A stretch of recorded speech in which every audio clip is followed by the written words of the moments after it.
nous, qui depuis des années pourfendons le discours des dirigeants sur la Coupe d'Europe, en voilà un qui te dit ça fait partie de l'histoire du club, on y va à fond, on la joue à fond. Ça va être difficile, mais on la joue à fond. Ils l'ont montré au mois d'août qui a joué à fond. Ouais. Voilà. Ouais, c'est sauf au mois d'août. de Longoria. C'est qu'à un moment donné, il faut mettre les actes en conformité avec les paroles, ce serait bien. Mais... Bon, non, mais déjà, il y a le discours. Ouais. Bon. On espère qu'ils vont jouer l'Europa League à fond, oui, quand même. Ouais. Quand même. Non, mais je pense moi que l'OM a un niveau plus proche de l'Europa League que de la Champions League, et que bien sûr qu'il fallait se qualifier pour la Champions League pour des raisons économiques, mais que sportivement l'OM est mieux dimensionné pour jouer l'Europa League. Après, mais ça, moi, j'entends ça, mais pour moi, ça n'a pas de sens parce que. D'abord, ils sont dans un groupe d'Europa League. Tu préfères voir les matchs de poule de Ligue des Champions et une équipe française qui peine. Oui. Non, mais l'OM, ils sortent d'un groupe de Ligue des Champions l'année dernière où ils ont joué le jeu, ils ont été dans le coup de la qualif jusqu'à la dernière journée, dernière minute de la dernière journée. Et la progression par rapport à cette année. C'est comme ça que tu progresses. C'est pas en allant te faire taper à Panathinaikos que tu fais des progrès. Je pense que si tu fais une grande saison en Europa League jusqu'en quart ou demi-finale, tu progresses. C'est parce qu'il y a ce mépris pour l'Europa League que ça ne marche pas en France. C'est pas un mépris, c'est que quand tu as la possibilité, comme avait l'OM, d'être en Ligue des Champions pour la 3e année consécutive, tu le fais. C'est comme ça que tu t'endurcis. C'est comme ça qu'un jour, tu peux vivre une grande aventure en Ligue des Champions, pas en Europa League, ou même gagner l'Europa League en étant reversé, ils ont comme montré, Séville. Ils ont montré l'an dernier, pendant les poules, qu'ils étaient trop justes, parce que ce qui s'est passé, c'est pas juste les dernières minutes, c'est aussi l'expulsion du premier match contre Tottenham, qui montre une équipe qui n'a pas d'expérience. Ils sont quand même passés très près. Très près, mais enfin bon, ils sont même pas, voilà, ils ont pas réussi à passer. Ils ont pas réussi à passer les barrages là, et nous on est encore en train de dire, si, ce serait quand même bien qu'ils aillent en Ligue des Champions. Ils n'ont pas le niveau pour l'instant pour ça ou pour y briller. Et je te dis que s'ils font 10 matchs d'Europa League, ils prendront au moins autant d'expérience européenne et tu feras progresser le club. Ils n'ont pas fait progresser le club. Et Longoria, moi j'adore, je suis fan, mais le fait de changer chaque année d'entraîneur, de remettre à chaque fois un entraîneur qui doit reconstruire quelque chose qu'a dû faire Marcelino, moi j'incrimine pas l'entraîneur en l'occurrence là pour ça, je trouve que c'est trop compliqué. C'est trop risqué et trop compliqué.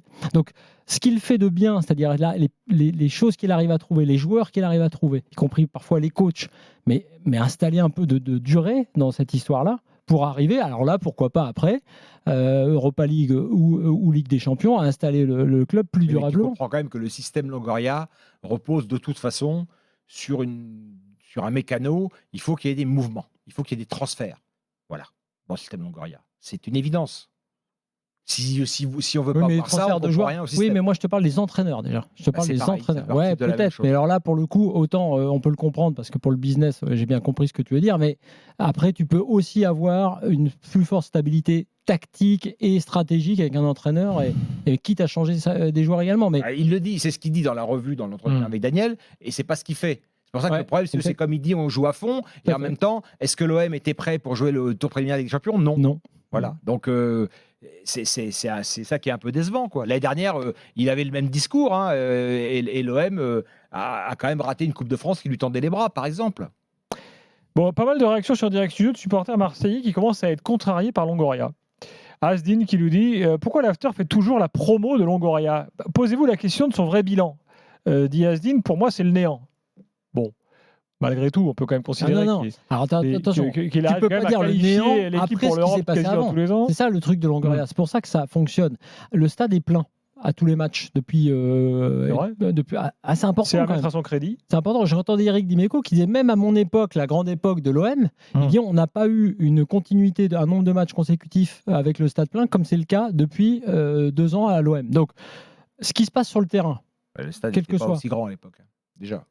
Mais en plus. Oui, mais donc il est plus grand maintenant. Ah oui, il y a 15 000 places de plus qu'à l'époque d'Éric Dimeco. Donc, malgré les changements d'entraîneur, mais avec le type de jeu qu'il a voulu promouvoir, oui, effectivement, les gens vont au stade et sont plutôt hypés, comme on dit, par le nouvel OM. En revanche, là où je suis, effectivement, c'est qui ? Asdin. Oui, sur la stabilité, on vient d'en parler, c'est un souci. Mais en revanche, quand tu vois ce qu'il a pris, le club dans l'état dans lequel il a pris, les incidents à la commanderie, l'ancien président Jacques-Henri Hérault, non, il y a une progression.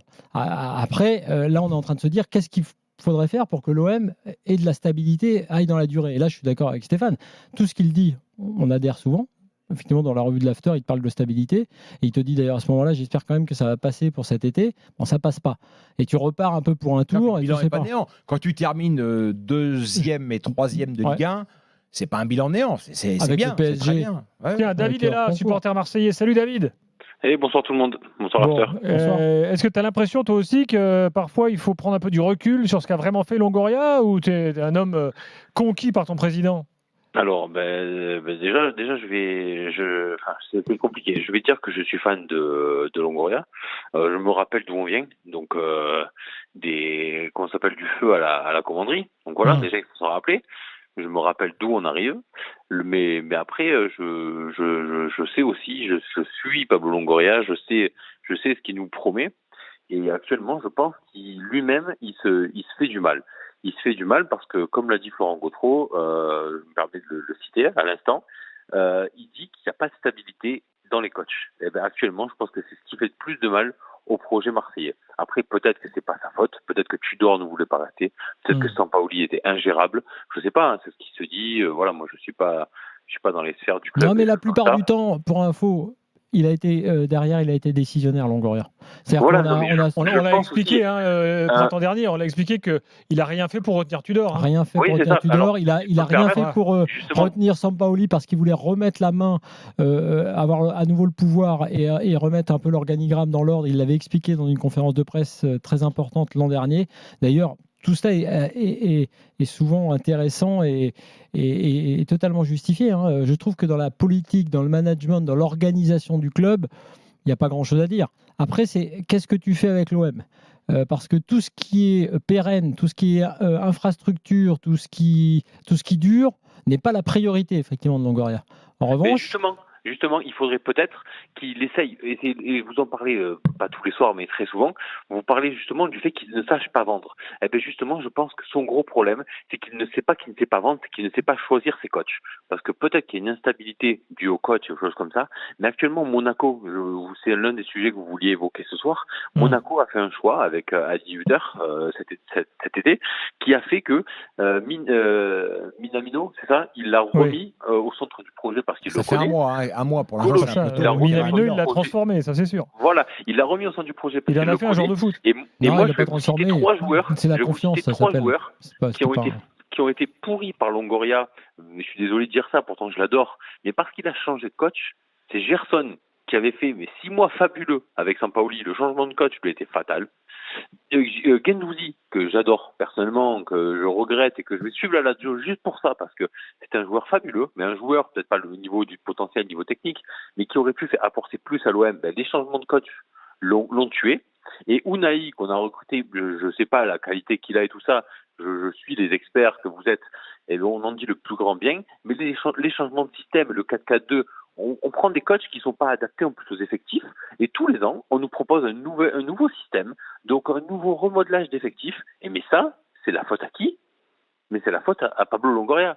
C'est-à-dire que si demain, il s'assoit et il se dit « mon effectif, il a été taillé comme ça l'année dernière, je dois faire en fonction de mon effectif, je dois faire en fonction de mes grosses valeurs marchandes, de mes gros joueurs », le problème actuellement, c'est Pablo Longoria. Pour moi, c'est Pablo. C'est pas le coach, c'est lui qui a choisi le coach.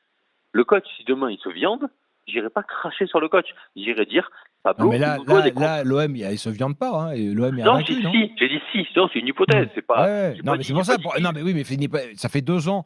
C'est pour ça que c'est un débat qui est un peu gênant, parce que mine de rien, l'OM est à la place où doit être l'OM. Oui, le gros couac là, c'est Panathinaikos, voilà. Ouais, il y a un couac. C'est Annecy en Coupe de France, c'est Panathinaikos effectivement là en tour préliminaire. Bon, voilà, après c'est du foot. C'est sûr que quand tu n'as pas 10 fois ou 15 fois le budget de ton adversaire, c'est plus compliqué.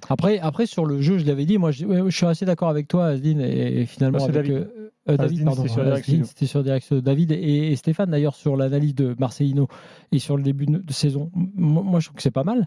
Quand tu prends en main un effectif, comme celui-là, je parlais de la Ligue 1, puisqu'on est tous d'accord pour dire que le Pana c'était pas bon, et notamment le match aller, ça n'allait pas, mais C'est pas mal, c'est aussi un calendrier pour l'instant. Mais moi je Ligue 1 qui est quand même. S'ils avaient le calendrier de Lens au mois d'août, je ne sais pas si on aurait le même débat maintenant. Je sais pas, mais en tout cas, ce que je vois. C'est une donnée importante. C'est une donnée importante, mais moi je regarde les matchs, je regarde le jeu, je regarde la progression. Et ce que je vois avec Marcelino, c'est que match après match, tu progresses.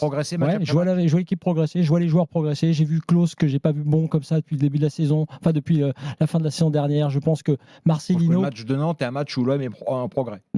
Je pense que oui, les joueurs adhèrent au projet de Marcelino. Ça me frappe pas. Mais... Donc moi je pense qu'il faut, mais parce qu'il faut laisser du temps, parce que non mais on se plaint beaucoup du fait. Je dis pas à Rose sur Marcelino maintenant, mais j'espère que pas du tout. Je pense juste que Marcelino il arrive et il dit écoute, il dit à Longoria, tu sais comment je joue, ils sont amis, tu sais comment je joue en 4-4-2. Ok, donc on va changer les choses, on est d'accord. Oui, donc je vais faire avec l'effectif, je vais essayer de m'arranger. Effectivement, Unai est un très très bon cas d'école. Qu'est-ce que je vais faire d'Unai dans ce système? Je ne sais pas comment il va s'en sortir là-dessus. Mais en revanche, il sait où il veut aller, il explique ce qu'il veut faire. Je peux dire, il a des scénarios, lui, au niveau au nombre d'occasions. Je repense au match de Metz, il y a aussi des matchs qui n'ont pas gagné et où franchement l'OM méritait de gagner. Il y a des... donc si tu veux, il faut que tu vois un coach qui arrive. Après 2 autres coachs importants. Mais, par exemple, le match de Brest à domicile. De Brest, tu as raison. Ils ont gagné. Est-ce qu'ils méritaient de le gagner, celui-là? Peut-être que non. Mais en tout cas, je veux dire par là que quand tu arrives après Sampaoli et Tudor, il a raison, David, de dire avec des changements de système permanents. Tu dis, attendez, nous, on va essayer de faire comme ça. Il s'est trompé sans doute au début. Je l'étais là sur le premier match en disant, vous allez voir qu'il va remettre Rongier à Mbemba. Oui, ça paraît évident, mais bon, moi j'étais pas à l'entraînement, donc je me suis dit s'il l'aimait pas, il a une raison. Donc moi j'ai confiance dans le sens où, en tout cas, je veux laisser du temps et je pense qu'effectivement ils peuvent y arriver en Ligue 1. Alors, arriver à être sur le podium, je pense. Heureusement, tu dis ça que c'est un exploit. Ah non, c'est pas un exploit. Vous êtes en train de me dire que c'est nul ce qu'ils font l'OM. Je te dis non, c'est un progrès. Est-ce que j'ai dit ça? Non, tu me dis, t'as vu contre Nantes, est-ce que t'as vu du progrès? Oui, je te dis oui. Je te dis que ça progresse pas aussi vite que. Ouais, d'accord. Moi, ça me frappe. Les progrès me frappent pas. Ouais, mais moi, donc, je pense qu'il y aura des progrès qui amèneront l'OM à jouer le podium. Et donc, il n'y a pas de panique à avoir, mais qu'il faut laisser du temps à un entraîneur qui débarque, alors que tu lui dis, on change de système. Effectivement, on y arrive pas en Ligue des Champions et on va voir la Ligue Europa. On va voir ce qu'il va faire en Ligue Europa. Mais effectivement, je pense que Marcelino peut faire jouer cette équipe pour être deuxième de Ligue 1 et faire une belle prestation en Ligue Europa. Après, si tu veux, à l'OM, si c'est le coach qui a un souci, moi je pense quand même qu'effectivement Longoria en est le responsable. Il demande beaucoup à ses coachs, il les met beaucoup sous pression.